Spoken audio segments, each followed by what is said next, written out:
नमस्कार, आदाब, सत श्री अकाल, अस्सलाम वालेकुम। मैं हूं मोहम्मद अहमद काज़मी, लेकर आया हूं आपका पसंदीदा कार्यक्रम आपके रूबरू। भारत के पूरब में म्यांमार, जिसे बर्मा भी कहा जाता है, वहां 1 फरवरी को तख्ता पलट हुआ है। फौज ने हुकूमत अपने हाथ में ले ली है और जो पार्टी नवंबर का इलेक्शन जीती थी, उसके लीडर्स को, जो रूलिंग पार्टी थी, उसके लीडर्स को गिरफ्तार कर लिया गया है। वहां की स्टेट काउंसलर, जो सबसे बड़ी लीडर समझी जाती हैं, आंग सान सूकी, और वहां के प्रेसिडेंट विन मिंट और दूसरे लीडर्स को गिरफ्तार कर लिया गया है। कहा यह जा रहा है कि 1 साल तक वैकेंसी लगेगी, रहेगी और इलेक्शन दोबारा होंगे। जो पार्टी जीतेगी उसे हुकूमत दे दी जाएगी। लेकिन क्या ये इतना ही सिंपल है? क्या ये इतना ही सादा है? हमें ये सब समझने के लिए मेरे साथ आज खास मेहमान है शेख मंजूर साहब, जो इंटरनेशनल अफेयर्स को बहुत अच्छी तरह जानते हैं, हमारे सीनियर हैं और नजर रखते हैं दुनिया भर में जो वाकयात हो रहे हैं। ये बिल्कुल पड़ोस का मामला है। शेख मंजूर साहब, आप बताइए कि आप इस तख्ता पलट को, फौज की कार्रवाई को किस तरह से देख रहे हैं? देखिए, अगर आप ये देखेंगे, ये जो बेसिकली है, ये इक़्तिदार की जंग है। अवामी हुकूमत, अवामी रिप्रेजेंटेटिव्स और मिलिट्री जुनता जिसे कहते हैं, उनके दरमियान ये जंग है, रस्साकशी चल रही है कि इक़्तिदार पर किसका ज्यादा असर रहे। हाल ही में आंग सान सूची की पार्टी जो है, नेशनल लीग फॉर डेमोक्रेसी, जो नवंबर में इलेक्शन हुए, इनको अच्छी खासी अक्सरियत हासिल हुई है और उसके बाद वो आईन में कुछ तरामीम करना चाहती थी, जिससे ये लगता था फौज को कि इनका जो असर रसूख है हुकूमत के चलाने में, वो कम हो जाएगा। इसलिए उन्होंने ये दावा किया कि इन इलेक्शंस में धांधलियां हुई है, बड़े पैमाने पर धांधलियां हुई है। अपोजिशन पार्टियों ने भी इसके बारे में कहा है कि वो इसको प्रोव करेंगे। उस दौरान उन्होंने आंग सान सू की को डिटेंशन में रखा है, 1 साल के लिए जो है इमरजेंसी नाफिज की है। लेकिन इसके साथ ही हमें ये भी देखना चाहिए कि म्यांमार, जैसे आपने पहले कहा, बर्मा के नाम से जान रहा है, वहां साल हर साल दहाइयों से फौज का तसल्लुत बराबर जारी रहा है। जो फौज की गाइडेंस में जो रोहिंग्या मुसलमानों के खिलाफ जो कार्रवाई की गई, वो सबों को अयान है। ये किसी से ढकी छुपिया, और इसकी वजह से म्यांमार पर इकोनॉमिक सैंक्शंस भी लगे, यूरोपियन कंट्रीज ने लगाए, सब इंटरनेशनल कम्युनिटी ने उसको कंडम भी किया। उस बारे में ये भी हमें देखना चाहिए, उस वक्त जो काउंसलर आंग सान सू की थी, उनका जो रोल है, इस पर भी इंटरनेशनल कम्युनिटी ने कड़ी नुक्ताचीनी की। यहां तक कि ये भी कहा कि वो इस सारे मामले में तमाशाई बन के रही, उसने कभी भी फौज की मजम्मत नहीं की। उस वक्त ऐसा लग रहा था कि वो फौज के साथ मिली हुई है। लेकिन जब अपनी जंग उनको शुरू हुई कि पावर में किसकी बरतरी रहे, तो अब उसको पता चला कि फौज उसको ज्यादा इख्तियारात सौंपने के लिए मुखालफत कर रही है।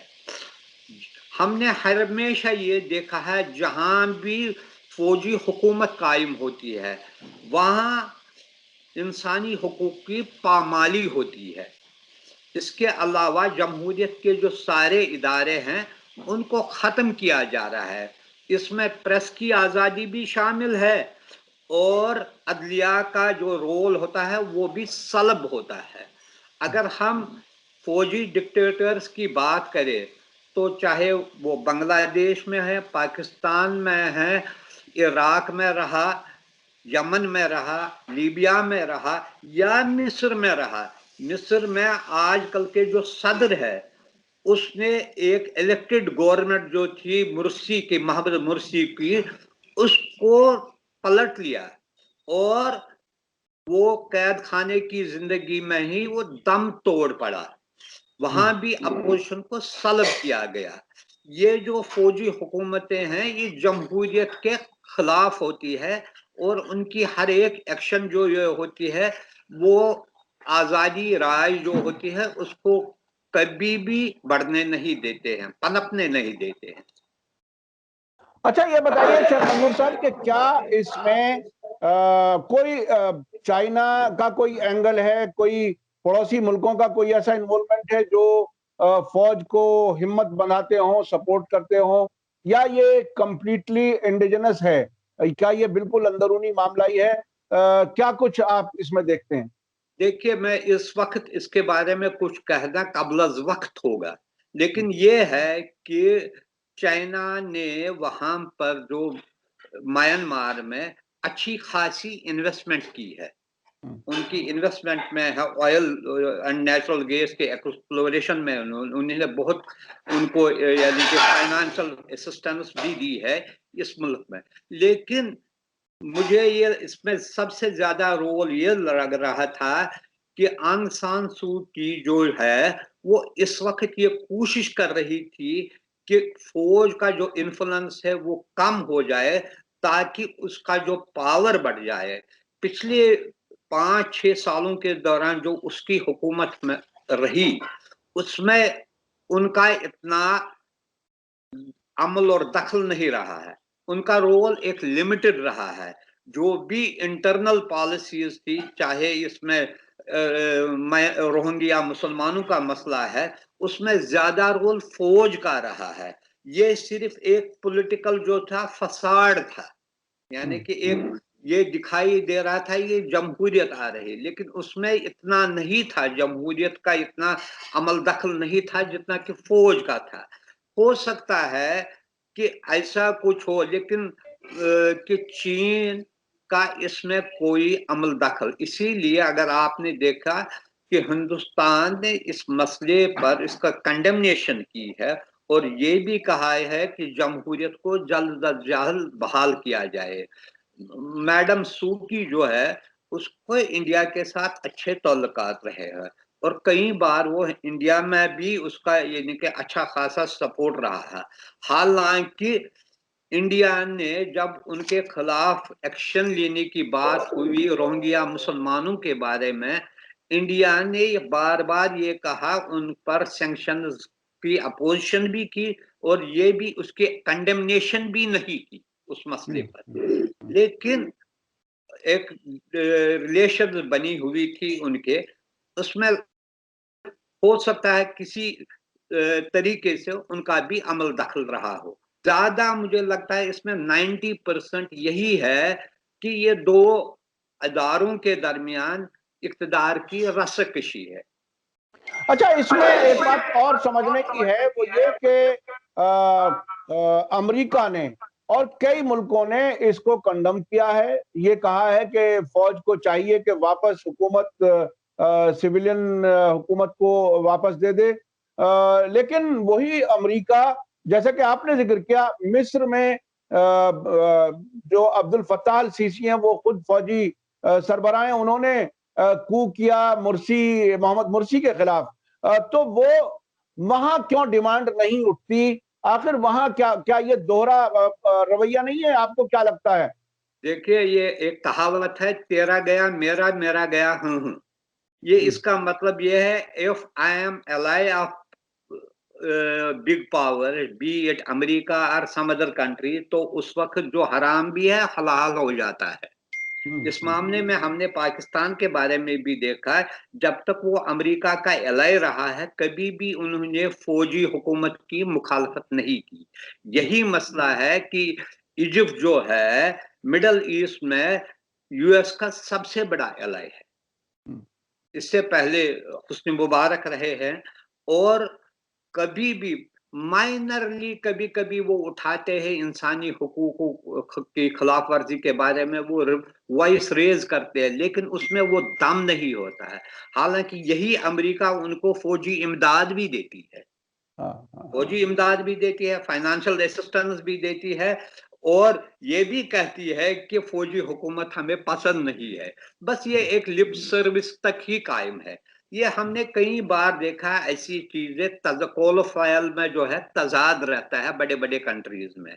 अगर छोटी कंट्री है उस पर अताब जायद नाजिल होता है। अगर बड़ी कंट्री है उस पर कोई, और वो भी अगर फ्रेंडली कंट्री है, तो इसके लिए सारे जो है दरवाजे खुले रहते हैं। वक्तन फवक्तन फॉर रिकॉर्ड पर्पज ये कहा जाता है कि वहां पर उन्होंने ये खिलाफ वर्जी की है, लोगों अपोजिशन लीडर्स को रिलीज किया जाए, लेकिन कोई मेजर एक्शन नहीं ली जा रही है। यही बदकिस्मती रहे हमारे इंटरनेशनल जो ऑर्डर है, पॉलिटिकल ऑर्डर, इसकी सबसे बड़ी बदकिस्मती यही है। और इसीलिए आप देखते हैं सारे मिडल ईस्ट में अगर आप देखेंगे बहुत सारे ऐसे कंट्रीज हैं जहां फौजी रूलर्स के अलावा मेनार्की भी चल रही है, और उनके जो मजालिम हैं, उनके जो कारनामे हैं, उनकी भी पर्दापोशी होती है। आपने बहुत ही सही ये बताया कि न सिर्फ फौजी हुक्मरान, बल्कि जो मोनार्क्स हैं, जो बादशाहते हैं, वो भी डेमोक्रेसी उनके यहाँ नहीं है, और अमेरिका और दूसरे मुल्कों के उनसे बहुत अच्छे ताल्लुकात हैं। अब आखिरी सवाल मैं आपसे पूछना चाहता हूं कि आपको क्या लगता है, म्यांमार में 1 साल में क्या वाकई फिर डेमोक्रेसी आ जाएगी? क्योंकि अब तक की जिस तरह की डेमोक्रेसी रही पिछले 10 साल में, उसमें 3 मिनिस्ट्रियां खुद फौज के हाथ में रही, जिसमें इंटरनल सिक्योरिटी और बॉर्डर सिक्योरिटी जैसी मिनिस्ट्रियां, और 25% ये भी था कि वो पार्लियामेंट में अपने मेंबर्स नॉमिनेट कर सकते थे।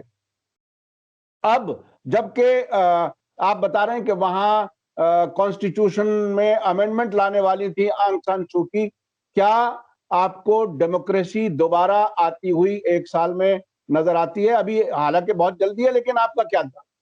देखिए, मैंने एक फॉर्मर अमेरिकन डिप्लोमेट का एक ट्वीट देखा, जिसमें ये कहता है कि आंग सान सू की को अब दस्तबरदार होना चाहिए पावर से, और इसकी जगह किसी दूसरे, उनकी पार्टी के किसी दूसरे रहनुमा को जगह लेनी चाहिए उसकी जगह।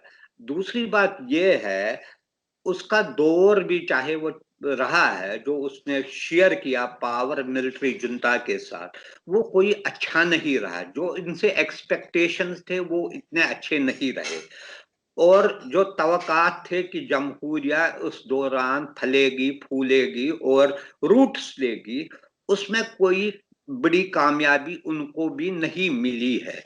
इसलिए ये बहुत डिफिकल्ट है कि आर्मी का कंट्रोल वहां से खत्म करना है। इसके लिए एक लंबी प्रोसेस की जरूरत है, और पॉलिटिकल प्रोसेस जो है वो लंबी तभी चलेगी जब इसमें मैच्योरिटी आ जाएगी।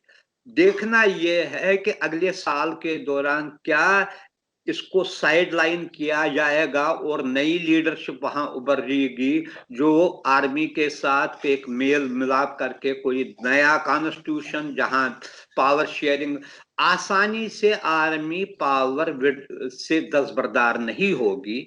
लेकिन ये हकीकत है कि ये लंबी प्रोसेस है। अभी आप देखें, अभी पाकिस्तान में भी अगर आप देखेंगे डेमोक्रेटिक हुकूमत है, लेकिन कहीं ना कहीं आप देखेंगे अमल दखल है एस्टेब्लिशमेंट का कहीं ना कहीं वहां पर भी, और बड़े इश्यूज पर रहता है। ऐसे ही जो दूसरी कंट्रीज की हमने बात की है, वहां भी आर्मी इतनी आसानी से पावर से दस्तबरदार नहीं होती है, उनकी से रहती है। देखना यह है कि उसकी अपनी पॉलिटिकल पार्टी जो है, वो इस सिलसिले में 1 साल के दौरान क्या वो विद इन पार्टी में चेंज, लीडरशिप में चेंज लाएगी, जो एक नए दौर का आगाज करेगी। जैसे कि अमेरिकन डिप्लोमेट ने कहा, इसको अब साइडलाइन होके नई लीडर, और वो भी अब तकरीबन ये भी 76 ईयर की हो गई है, और नए लीडरशिप को भी उभरने का मौका मिलना चाहिए। तो वो ये 1 साल के दौरान सारा कुछ पता चलेगा, लेकिन इतनी आसानी से आर्मी इक़्तिदार नहीं छोड़ेगी। बहुत बहुत शुक्रिया शेख मंजूर साहब, आपने बहरहाल ये भी बता दिया कि अमेरिका का इशारा है कि आंग सान सू की को अलग होना चाहिए। उनकी उम्र अच्छी खासी 75-76 साल, 76 साल आपने बताई, और साथ ही ये भी बताया कि ये बहुत जल्दी होने वाला नहीं है, क्योंकि पॉलिटिकल प्रोसेस लंबा वक्त ले सकता है और फौज अपने हाथ से इख्तिदार नहीं जाने देना चाहेगी। वो बहुत तो बहुत शुक्रिया, आपने मीडिया स्टार वर्ल्ड को वक्त दिया, आपके लिए आपका बहुत बहुत शुक्रिया। मैं अपने दर्शकों से बताना चाहता हूं कि शेख मंजूर साहब एक लंबी मुद्दत से इंटरनेशनल अफेयर्स को न सिर्फ भारत में रहते हुए उन्होंने देखा है, बल्कि विदेशों में बहुत मुल्कों में आप गए हैं, बहुत नजदीक से समझा है और इतनी जानकारी हमें आपने दी। बहुत बहुत शुक्रिया शेख मंजूर साहब। इसी के थैंक साथ यू। मुझे दीजिए इजाजत। धन्यवाद, शुक्रिया। जय भारत, जय हिंद।